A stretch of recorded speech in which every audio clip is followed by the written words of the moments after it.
Okay, hi everyone, my name is Brooke and this is my transition speech.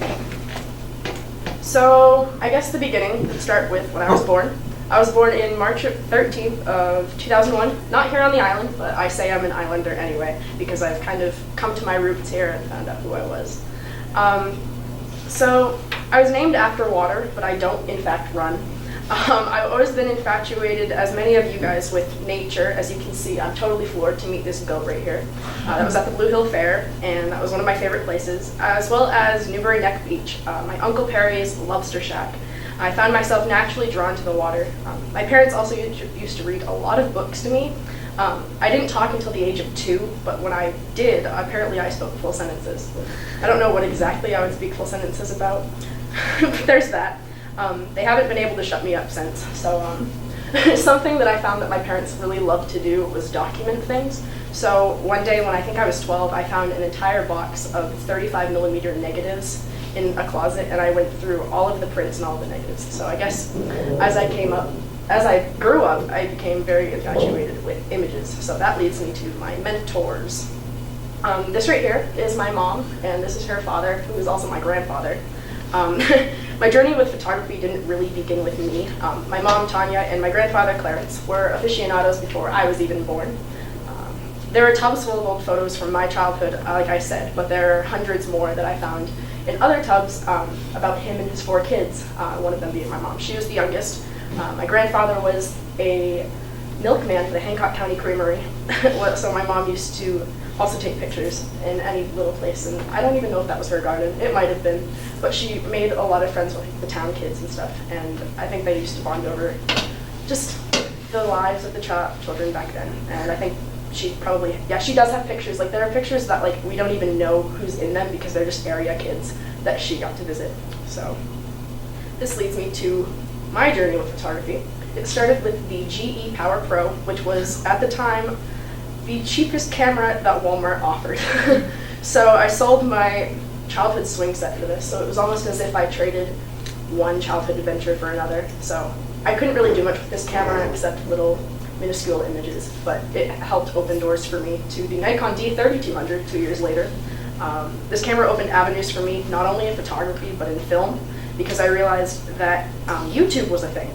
I used to watch a lot of content creators that basically they video blogged their daily lives, and they also made like little films about their children.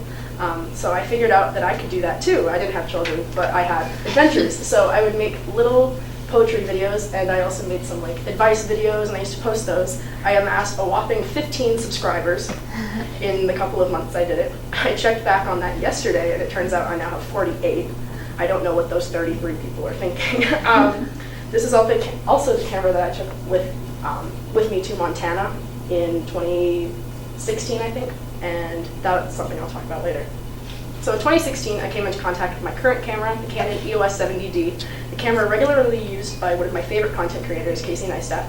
He's a huge inspiration to me as well, not pictured, but one of my mentors. So when I entered freshman year, this is the camera that I was equipped with, but Mr. Kerrigan, your father, threw me into a filmmaking class for 2 semesters. I had never stepped foot in an art classroom, but I ended up helping with the Acadia 2016 Centennial documentary that we did, and I was one of the master editors, and it kind of opened like new horizons and stuff, and it made me very infatuated with film. So another thing that I loved to do was read. More than average kids around me. In the 1st grade, I was reading Junie B. Jones chapter books by Barbara Park, the stories of an adventurous little girl whom I wanted to be. She was feisty, she was funny, she had all the characteristics that I came to want to embody. In the 3rd grade, I wrote a book called Heart Crossed in a little notebook.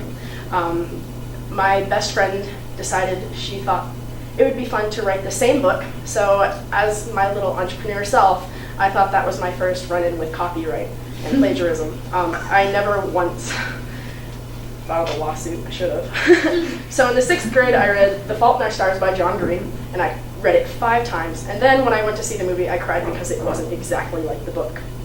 So there's that.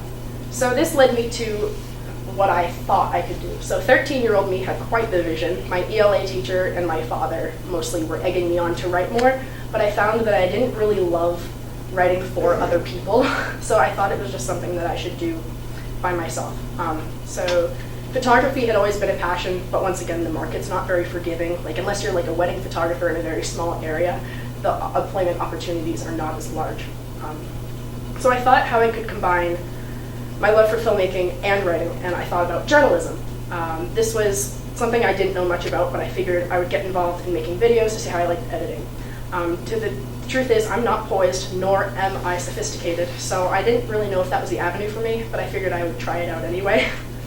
And then for filmmaking, I would always think of these grandiose stories, but I also didn't really have the means of creating them, so I thought that journalism and filmmaking were about what I was going to do. So I went to this place called New England School of Communications for Maine Media Camp. I arrived a little unsure, but my heart was mostly set on journalism and filmmaking.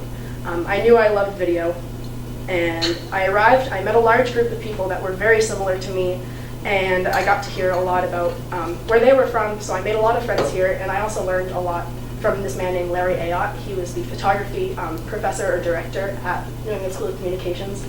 And I also learned from Mark Nason in the top left corner that you can do really anything you want in the ways of in the ways of media and communications. So he is the radio director for Husson's radio station. And so that was pretty cool, and I really loved the Husson campus, so I went back again in 2017, and then I'm going back again this year to hopefully get a little bit more out of their program. So this leads me to the schools that I've looked at. Montana State University in Bozeman is quite the dream school because it's in my favorite part of Montana, and it's in the mountains. I went there a couple of years ago and I fell in love with it. So that was one of them. And then Pratt Institute in New York has a film and photography major, as well as MSU. But those are kind of not financially achievable in where I am, so I've looked elsewhere. So NESCOM is most likely where I'll end up, as it has, I meet all of its, I think I meet every criteria that it has, and we'll look at a little bit deeper in a second. And the University of Maine is a safety for me because it also has journalism. So the reason that MSU wouldn't work is because, number one, it's in Montana. Out-of-state tuition is not very forgiving. It's about 40 grand a year, and I meet the average criteria that it wants. But it does have quite a lot of art and architectural majors as well as minors. So here you can have a major in film and photography, and these are also major options. So if all the stars were to align, this is where I would want to go because of the opportunities to also document the nature around me. So here is NESCOM. I also meet their average criteria. They're about a total of 23,000 to 25 a year. I could major in video production or journalism, which I'm hoping to narrow down this summer as to what I would want to apply with. And they're very close to home. They're about an hour away. So in 10 years, I'd like to be making my own content on the side, maybe working as a camera grip in like a very small film, or maybe being on the local news. I'm not too sure where that will be. I don't think I'll have kids yet, but I won't rule it out. I'd rather be stable before I started a family, and I'm not sure if either of these career options would allow me to do that in the near future. So the only thing I know about stability stems from my work in the media arts, and a tripod can't really help me raise a child. So that's my work site.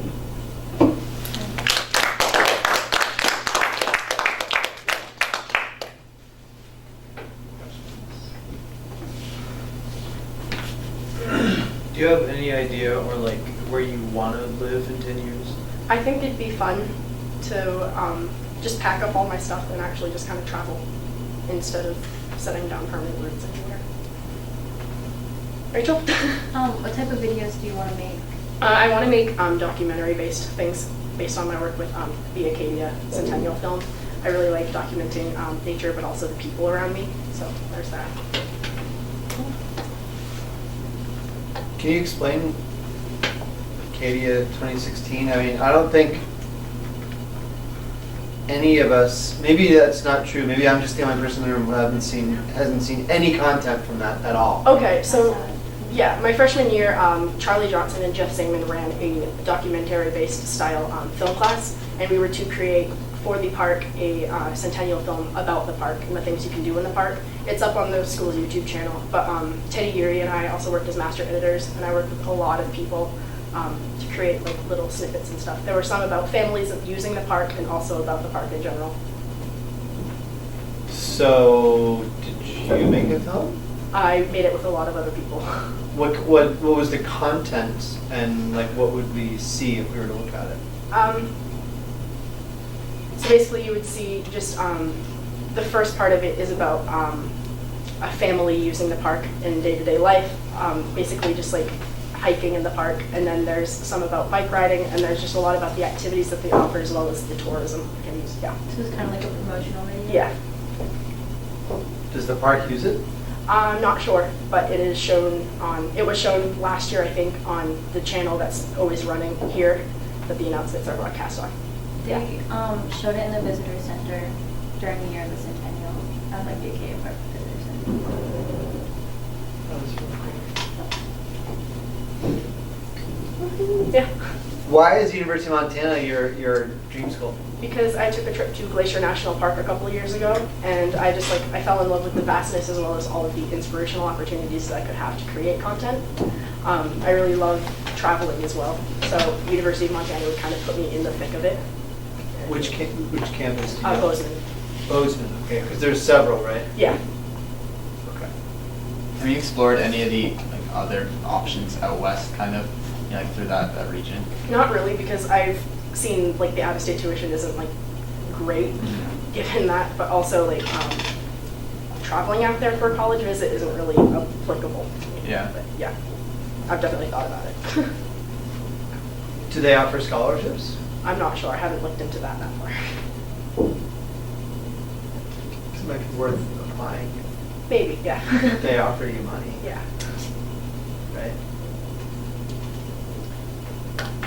That's it. Awesome, thanks.